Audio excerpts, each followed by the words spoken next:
ఆత్మనాశనము లేనిది. ఆత్మను శస్త్రము ఛేదింపజాలవు, అగ్ని దహింపజాలదు, నీరు తడుపజాలదు, వాయువు ఆర్పివేయను సమర్థము కాదు. ఆత్మనాశనము లేనిది.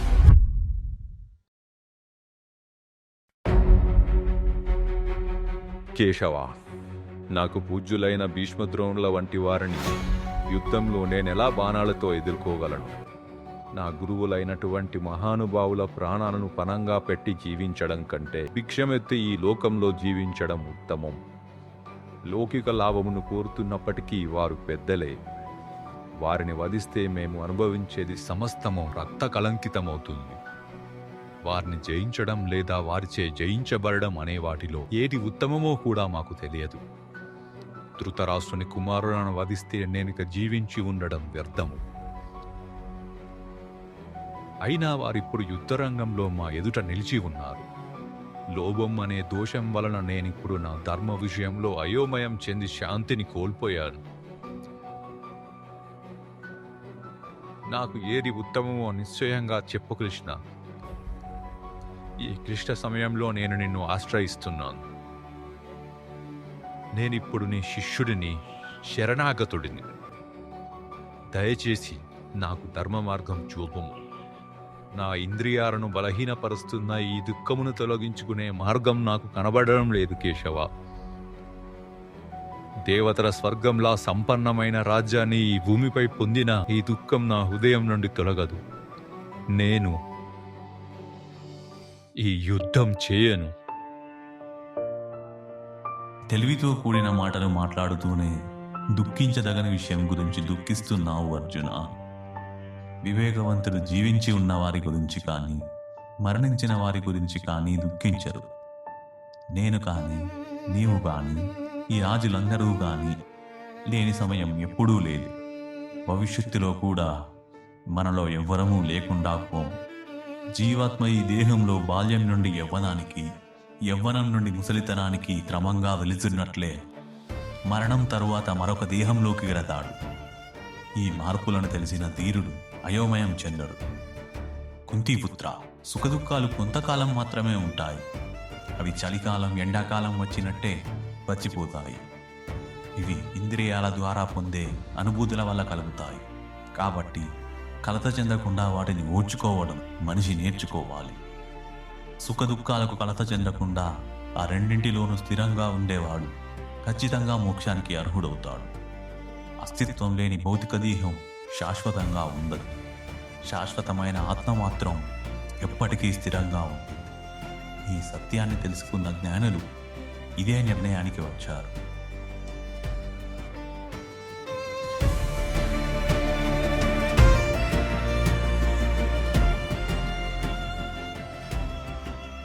ఈ శరీరం అంతటా వ్యాపించి ఉన్నది నాశనం చేయలేనిదని నీవు తెలుసుకోవాలి. ఆ శాశ్వతమైన ఆత్మను నాశనం చేసే సమర్థుడు లేడు. వినాశనము లేనివాడు, అంతము లేనివాడు, శాశ్వతుడు అయినటువంటి జీవుని భౌతిక దేహం తప్పక నశించి తీరుతుంది. కనుక పార్థ, నీవు యుద్ధము చేయు. జీవుడిని చంపుతున్నానని భావించేవాడైనా, చంపబడుతున్నానని భావించేవాడైనా జ్ఞానవంతులు కారు. ఎందుకంటే ఆత్మ ఎవ్వరినీ చంపదు. ఆత్మను ఎవ్వరూ చంపలేరు. ఆత్మకు ఎన్నడూ జన్మ లేదు, మృత్యువు లేదు. అది ఎప్పుడూ జన్మించలేదు, జన్మించదు, ఇక ముందు జన్మింపబోదు. ఆత్మ జన్మరహితమైనది, నిత్యమైనది, శాశ్వతమైనది, పురాతనమైనది.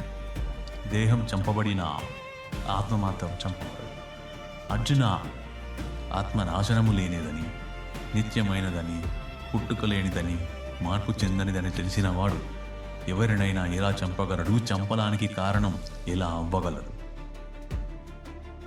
మనిషి పాత వస్త్రమును విడిచి కొత్త వస్త్రమును ధరించినట్టే మరణ సమయంలో జీవాత్మ పాత శరీరమును వీడి కొత్త శరీరాన్ని స్వీకరిస్తుంది.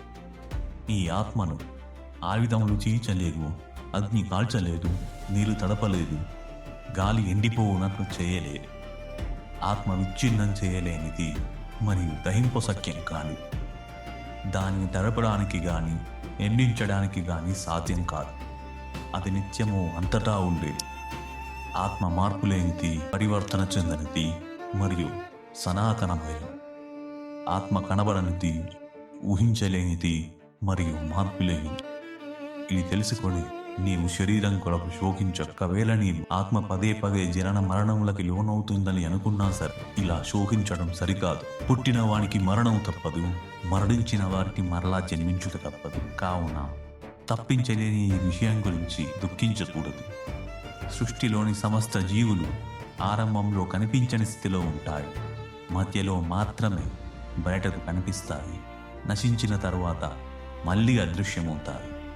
ఇందులో దుఃఖించాల్సిన అవసరం లేదు. కొందరు ఆత్మను ఆశ్చర్యకరమైనదిగా చూస్తారు, కొందరు దానిని ఆశ్చర్యకరమైనదిగా వర్ణిస్తారు, మరికొందరు దానిని ఆశ్చర్యకరమైనదిగా వింటారు. కాగా ఇంకొందరు ఆత్మ గురించి విన్నప్పటికీ ఏమాత్రము అర్థం చేసుకోలేరు. అర్జున, దేహమునందు ఉండే ఆత్మ చావులేనిది. కావున ఏ ప్రాణి గురించి కూడా నీవు శోకించుట తగదు. క్షత్రియుడిగా నీ విశిష్ట విధిని గుర్తించి ధర్మానుసారం యుద్ధం చేయడం కంటే నీకు శ్రేయస్కరమైన కార్యం మరొకటి లేదు. కావున సందేహించాల్సిన అవసరం లేదు. పార్థ, ధర్మాన్ని పరిరక్షించే ఇలాంటి అవకాశాలు కోరుకోకుండానే దొరికిన క్షత్రియులు అదృష్టవంతులు. ఇవి వారికి స్వర్గముకు తెరిచి ఉన్న ద్వారము వంటివి. కానీ ఒకవేళ నీవు స్వధర్మాన్ని, కీర్తిని విడిచి ఈ ధర్మయుద్ధాన్ని చేయడానికి నిరాకరిస్తే తప్పకుండా పాపాన్ని చేసిన వాడవుతావు. ఈ విధంగా యోధుడవనే నీ కీర్తిని కోల్పోతావు. జనులు నీ అపకీర్తిని ఎల్లప్పుడూ చెప్పుకుంటారు. గౌరవనీయులకు అపకీర్తి మరణము కంటే దారుణమైనది. ఏ మహారథుల దృష్టిలో నీవు గొప్పవాడివో వారు నీవు యుద్ధభూమి నుండి భయముతో పారిపోయావనుకుంటారు. అలా వారికి నీ మీద ఉన్న గౌరవం పోగొట్టుకున్నవాడవుతావు. నీ శత్రువులు నిన్ను పలు క్రూరమైన మాటలతో వర్ణించి నీ సామర్థ్యమును నిందిస్తారు. అంతకంటే బాధాకరమైనది మరొకటి ఉండదు. కుంతీపుత్ర, కృతనిశ్చయుడివై లేచి యుద్ధం చేయు. నీవు యుద్ధరంగంలో మరణిస్తే స్వర్గలోకమును పొందుతావు, లేదా జయిస్తే ఈ భూమండలంపై రాజ్యమును అనుభవిస్తావు. సుఖ దుఃఖాలను, లాభ నష్టాలను, జయాపజయాలను పట్టించుకోకుండా కేవలం యుద్ధం కొరకే నీవు యుద్ధం చేయు. అలా చేసినచో నీకెన్నడూ పాపం కలగదు. ఓ ధనుంజయ, జయాపజయాలపై ఆసక్తి విడిచిపెట్టి సమభావంతో నీ విధిని నిర్వర్తించు. అటువంటి సమభావాన్ని యోగం అంటారు. భక్తి యోగం ద్వారా అన్ని చెడు పనులను దూరం చేసుకొని ఆ భావంతో భగవంతుని శరణు పొందు. తమ కర్మల ఫలాలను అనుభవించాలని కోరుకునేవారు అత్యాశపరులు. భక్తితో భగవంతుని సేవలో నిమగ్నమైన వాడు ఈ జన్మలోనే శుభ ఫలాలు, అశుభ ఫలాలు రెండింటి నుండి విముక్తి పొందుతాడు. అందుకే అర్జున, ప్రతి పనిని సరిగ్గా చేయించే ఆ యోగాన్ని సాధించడానికి ప్రయత్నించు. ఈ విధంగా భగవంతుని భక్తితో సేవ చేయడం ద్వారా మహర్షులు, భక్తులు ఈ భౌతిక ప్రపంచంలో కర్మఫలాల బంధనం నుండి విముక్తి పొందుతారు. అలా వారు జనన మరణాల చక్రం నుండి బయటపడుతూ దుఃఖం లేని స్థితిని చేరుకుంటారు. మోహం అనే అరణ్యాన్ని దాటినప్పుడు విన్న విషయాలపైన, ఇంకా వినాల్సిన విషయాలపైన నీవు ఆసక్తి కోల్పోతావు. ఎప్పుడు వేదాల అలంకారమైన మాటలు నీ మనసును ఇక కదిలించలేవో, ఎప్పుడు నీ మనసు సమాధి స్థితిలో స్థిరపడుతుందో అప్పుడే నీవు దివ్య చైతన్యాన్ని పొందుతావు.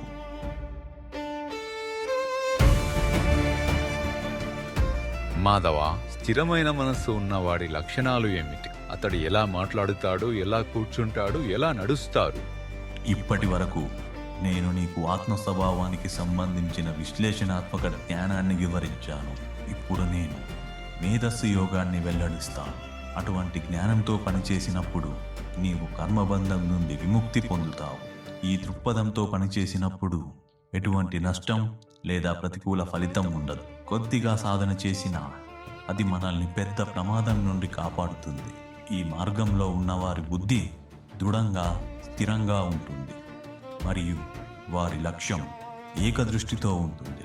కానీ దృఢ సంకల్పం లేని వారి బుద్ధి పరిపరి విధములుగా ఉంటుంది. అల్పజ్ఞానవంతులు స్వర్గలోక ప్రాప్తి కోసం ఆడంబరమైన ఆచరణలు సూచించే వేదాల అందమైన పదాలకు ఆకర్షితులవుతారు మరియు అందులో ఇంకేమీ ఉన్నత స్థాయి ఉపదేశం లేదనుకుంటారు. తమ ఇంద్రియాలను సంతోషపెట్టే వేద భాగాలను మాత్రమే కీర్తిస్తారు. ఉన్నత జన్మ ఐశ్వర్యం, ఇంద్రియ సుఖం మరియు స్వర్గలోకాలకు ఉన్నతిని పొందడానికి ఆడంబరమైన కర్మకాండలను నిర్వహిస్తారు. వారి మనస్సులు భౌతిక సుఖాల పట్ల లోతుగా నిమగ్నమై వారి బుద్ధి అటువంటి వాటితో కలవరపడి దేవుని మార్గంలో విజయం సాధించాలనే దృఢ సంకల్పాన్ని కలిగి ఉండలేకపోతున్నారు. వారి మనస్సులు భౌతిక సుఖాల పట్ల లోతుగా నిమగ్నమై వారి బుద్ధి అటువంటి వాటితో కలవరపడి దేవుని మార్గంలో విజయం సాధించాలనే దృఢ సంకల్పాన్ని కలిగి ఉండలేకపోతున్నారు. అర్జున, వేదాలు ఎక్కువగా ప్రకృతి యొక్క 3 గుణాలకు సంబంధించిన విషయాలనే చెబుతాయి. నీవు ఈ 3 గుణాలకు అతీతుడవ్వాలి. సుఖదుఖాల వంటి అన్ని ద్వంద్వాల నుండి, లాభ నష్టాల గురించి ఉన్న అన్ని చింతల నుండి విముక్తుడై నీ ఆత్మలో స్థిరంగా నిలవాలి. చిన్న బావి వల్ల లభించే అన్ని ఉపయోగాలు పెద్ద జలాశయం వల్ల సులభంగా లభిస్తాయి. అలాగే వేదాల వల్ల లభించే అన్ని ప్రయోజనాలు వాటి వెనుక ఉన్న ఉద్దేశాన్ని తెలుసుకున్న వారికి లభిస్తాయి. నీ కర్తవ్యాన్ని చేయడం నీ బాధ్యత, కానీ ఆ పనికి వచ్చే ఫలంపై నీకు హక్కు లేదు. ఆ ఫలాన్ని నీవే సృష్టించావని భావించకు. అలాగే కర్తవ్యాన్ని చేయకుండా ఉండాలని కూడా అనుకో. మనసులో ఉన్న అన్ని కోరికలను పూర్తిగా విడిచిపెట్టి తన ఆత్మలోనే సంతృప్తి పొందేవాడిని స్థితప్రజ్ఞుడు అంటారు. దుఃఖములు కలిగినప్పుడు దిగులు చెందని వాడిని, సుఖములు కలిగినప్పుడు పొంగిపోని వాడిని, రాగము, భయము, కోపము లేకుండా ఉండేవాడే స్థిరమైన జ్ఞానం కలవాడు. తాబేలు తన అవయవాలను లోపలికి తీసుకున్నట్టు మనిషి తన ఇంద్రియాలను వాటి విషయాల నుండి నియంత్రించగలిగితే అతని జ్ఞానం స్థిరంగా ఉంటుంది. విషయాల గురించి ఆలోచించడం వల్ల వాటి పట్ల ఆసక్తి కలుగుతుంది. ఆసక్తి వల్ల కోరిక పుడుతుంది. కోరిక నెరవేరకపోతే కోపం వస్తుంది. కోపం వల్ల మోహం వస్తుంది. మోహం వల్ల జ్ఞాపకం తగ్గుతుంది. జ్ఞాపకం పోతే బుద్ధి నశిస్తుంది. బుద్ధి నశిస్తే మనిషి పూర్తిగా పతనమవుతాడు. ఇష్టానిష్టాలకు లోబడకుండా ఇంద్రియాలను నియంత్రణలో ఉంచుకొని విషయాలలో వ్యవహరించేవాడు మనశ్శాంతిని పొందుతాడు. మనసు నియంత్రణలో లేని వాడికి జ్ఞానం ఉండదు. అలాంటి వాడికి ధ్యానం ఉండదు. ధ్యానం లేకపోతే శాంతి ఉండదు. శాంతి లేకపోతే సుఖం ఎలా ఉంటుంది? ఎన్ని నదులు చేరినా సముద్రం కదలకుండా ఉన్నట్టు ఎన్ని కోరికలు వచ్చినా కలవరపడనివాడు నిజమైన శాంతిని పొందుతాడు. కోరికల వెంట పరిగెత్తే వాడికి శాంతి ఉండదు. అన్ని కోరికలను విడిచిపెట్టి ఆసక్తి లేకుండా, నాది అనే భావం లేకుండా, అహంకారం లేకుండా జీవించేవాడు నిజమైన శాంతిని పొందుతాడు. ఓ పార్థ, ఇది అత్యున్నత స్థితి. దీనిని పొందినవాడు ఇక మోహానికి లోనవడు. చివరి క్షణంలో కూడా ఈ స్థితిలో ఉన్నవాడు మోక్షాన్ని పొందుతాడు.